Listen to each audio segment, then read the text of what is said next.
There are so many people who have opinions about what kind of kids we should have. There's lists that people populate or put together. There's ideas or parenting classes that try to get us to train our kids to be the kids that these people think that we should have. And inevitably, that creates stress on parents and puts some of us in a really dark place to think how we should try to parent our kids so that the rest of culture, the rest of society, or the rest of the people, even in the church, would look at us and feel good about the things that we're doing with our kids. Well, today in the Celebrate Kids podcast, in our daily segment, Facing the Dark, we're going to look at one of these lists that somebody that's a believer and means incredibly well for parents put together to help guide parents in a specific way. But his list includes 21 qualities that he believes that parents, especially dads, should include and infuse into their parenting so that their kids adopt those characteristics. Well, Dr. Kathy has some insight on a new book that is set to release later this year that talks through some traits that we should have for our kids, but approaches it a little bit differently. And in her perspective, I believe it gives us a bright light to shine in dark moments of parenting. So let's turn now to Dr. Kathy Cook. Don't be afraid of the dark. Be careful with stars. Not every light is gonna guide you, baby. Not every light is gonna guide you. So, Dr. Kathy, the late pastor, Dr. Adrian Rogers, warned parents that institutional training of kids is something to kind of be monitored. As he did this, he kind of listed 21 critical qualities that every parent should want to pass along to their son or daughter specifically. He actually kind of wrote these to dads, but I think it relates to all of parenting. The list of 21 qualities includes things like contentment and courage, courtesy, discernment. I mean, it's a list of 21 qualities of the kind of Christian qualities that we find highlighted through Scripture. Now, I have to tell you, I kind of bristle at lists like this. It might be my millennialness pushing back on just lists and fitting inside of the box, but I know that he's not trying to be exhaustive with all the things that we should kind of have inside of child rearing. But then there's this reality that it's easy to kind of show courage in certain situations or to be courteous to people. And these different things inside of this list of 21 qualities, is it helpful for parents and kids? It's such an interesting dilemma, right? Because my newest book, Parent Differently, Raise Kids with Biblical Character That Changes Culture, includes 48 character qualities and a list of my baker's dozen, the top 13 that I believe need to be prioritized given the Christ-likeness we want in our children and the chaotic culture in which we're raising them. So I have to say I'm a fan of appropriate lists if accompanying the list is the how do I make it happen?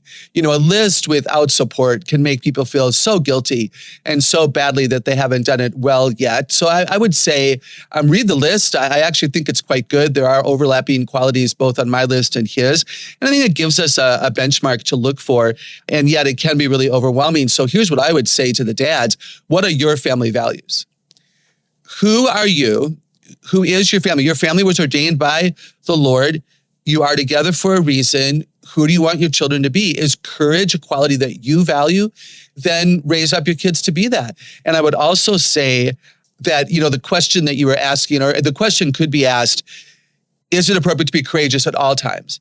Is it necessary to be courteous to all people? What I say in my new book about character is that character is not something we have, it's something we are.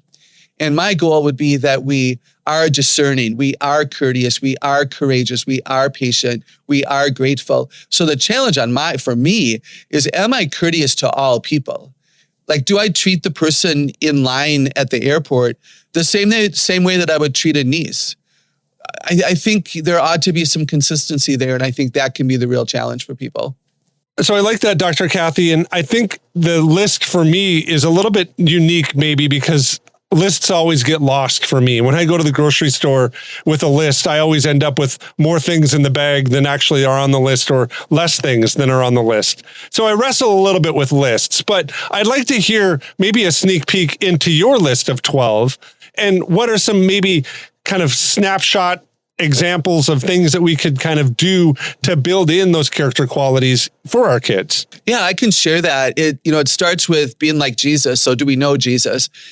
Do we know the God of the Bible? And do we understand what he says about character? Have we read Proverbs, and do we understand the difference between the wise one and the foolish one? I would certainly recommend our listeners go there, an Old Testament book right in the middle of the Bible.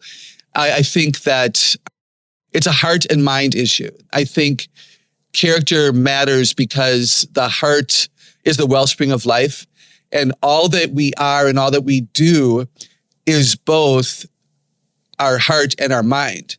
So if I were to put a list together of heart qualities, character qualities, on my list, 3 of the really important ones are self-respect, because it guarantees I want the other qualities, self-control, because it guarantees I can use the qualities, and respect for others, because it motivates me, again, to use the qualities, because life is not about me. It's about relationships I have and honoring people.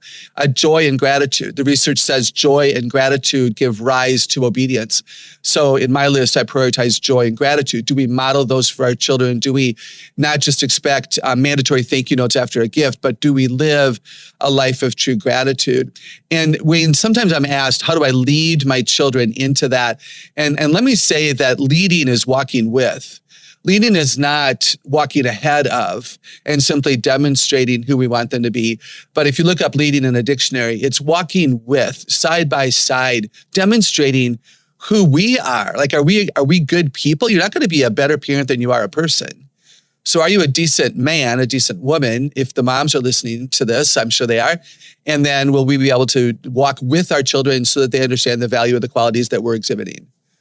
So Dr. Kathy, I really appreciate that. And I think that's kind of a list that I could kind of attack. It's 3 things on the list. I can go to the store kind of and get that, so to speak. But maybe I should kind of explain to you why I have such a problem with grocery store lists. And maybe you can kind of tell my wife about this a little bit. But I feel like whenever somebody creates a grocery store list, they do it because they want to get the items that are on the list for themselves. And I think sometimes maybe in parenting, we create lists maybe for our kids of traits that we want to see them exhibit, maybe a little bit for ourselves. So I'd like to hear you kind of speak to this idea of when we look at creating kind of lists like this, lists or qualities or characteristics we would like to kind of infuse maybe into our kids, to use that word. What would be kind of a kid-centric way of approaching this? What traits would kids say that they would like to have? What are your thoughts on that idea? Yeah, I think that's really cool. Let's ask them. Right? Let's ask them. Let's sit our kids down and, we set up the context, and, maybe we have a list of a bunch of qualities, including from appendices in my books, or you can, create your own list or get a list off of Google if you want. But ask the kids, who do you want to be? What kind of a person do you want to be remembered for? If they've had someone pass away, you could even say, at a funeral, what would you love people to say about you? It's interesting when I ask young people that, do they want to say they were super successful in their business? Or again, do they want to be hearing things like, boy, they walked with God and honored him and all that they did? So let's ask the kids what they value. I would say in our culture, kindness and compassion are huge. Compassion is huge. Compassion for the confused, compassion for the overwhelmed, compassion for the lost, compassion for those in a different economic state. So to have compassion, to have gratitude, to be courageous, to be discerning, these are qualities that I think are important. And let's see if our kids would say that. And if they don't, then let's teach them why what we value matters so that they invest with us. I really love where Dr. Kathy brings us on this topic. It's something that I think is important for us to talk about here in the Celebrate Kids podcast. And my heart in this reflects a lot of what we find in 1 Samuel 1 and 2. It's the part of scripture where Hannah bears the prophet Samuel. And in this moment, Hannah is expected to kind of carry a certain look or perspective or traits as a young woman in that time period. But Hannah's devotion is to the Lord. And out of response for the way that the Lord answers her prayer, Hannah prays this prayer. And this is what's recorded in 1 Samuel chapter 2. Then Hannah prayed and said, "My heart rejoices in the Lord. In the Lord my horn is lifted high. My mouth boasts over my enemies, for I delight in your deliverance. There is no one holy like you, Lord. There is no one besides you. There is no rock like our God. Do not keep talking so proudly, or let your mouth speak such arrogance, for the Lord is a God who knows, and by him deeds are weighed. The bows of the warriors are broken, but those who stumbled are armed with strength. Those who were full hire themselves out for food, but those who are hungry no more. She who was barren has borne 7 children, but she who has had many sons pines away. The Lord brings death and makes alive. He brings down to the grave and raises up. The Lord sends poverty and wealth, and he humbles and he exalts. He raises the poor from the dust, and he lifts the needy from the ash heap. He seats them with princes and has them inherit a throne of honor. For the foundations of the earth are the Lord's. On them he has set the world. He will guard the feet of his faithful servants, but the wicked will be silenced in the place of darkness. It is not by strength that one prevails. Those who oppose the Lord, they will be broken. The Most High will thunder from heaven. The Lord will judge the ends of the earth. He will give strength to his king and exalt a horn of his anointed. There's so much more that goes on in this story that I wish we could talk about, but we don't have time necessarily right now to unpack it. But I think that the way that Hannah unpacks her anguish in not meeting kind of the cultural expectations that the culture had set out for her, and actually the refocusing of her expectations to be ones that fall underneath and are subservient to the Lord and his design and plan. Well, I just think that the testimony of Hannah is something that is a bright light that shines and cuts through dark moments. And it's a bright light for us as we look forward to this next week, no matter what place the Lord has you in. May your heart be like Hannah's that just seeks to honor and serve the Lord. And that will be a bright light for whatever cultural context you're in. I want to thank you for listening to the Celebrate Kids podcast in our daily segment, Facing the Dark today.